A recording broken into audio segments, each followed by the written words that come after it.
चकर खान जेसिताईं सिकू हिन ॻोठ में रहंदो तेसिताईं इहा छिकछिकाण पई हलंदी, ख़तमु थियण जो नालो ई न वठंदी। हालांकि मां पंहिंजे सौट खे काफ़ी कुझु झलियो बि आहे, पर जेकॾहिं उहो नमिर ऐं सिकूअ खे सुभाणे मारे थो विझे त चकर खान हुनजे खून जो इल्ज़ाम तव्हां असांजे मथां मड़ींदो।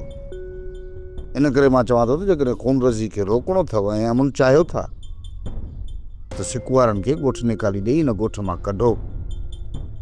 सवाल जेकॾहिं हर माण्हू खे मां ॻोठ निकाले ॾींदुसि न त पोइ हिन ॻोठ में मां त अकेलो रहिजी वेंदुसि।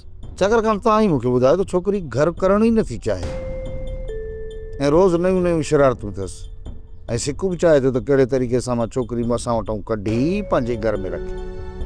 हाणे तव्हां ई ॿुधायो त हिन मसइले जो ॿियो कहिड़ो हल आहे?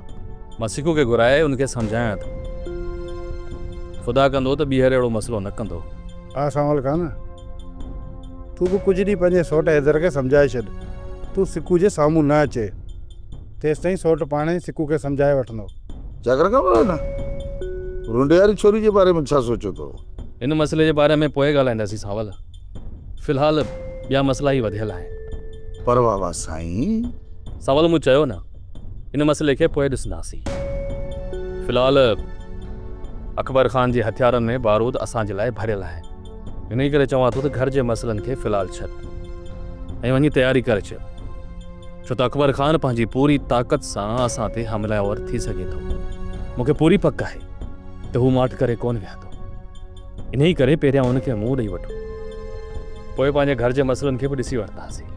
ठीकु आहे चकर खान, जेका अव्हांजी मर्ज़ी, बाक़ी असां पंहिंजी तयारी करे था छॾियूं। सब्सक्राइब कयो असांजो official YouTube channel Sindh TV HD drama ऐं वधीक अपडेट लाइ बेल आइकन खे क्लिक करियो।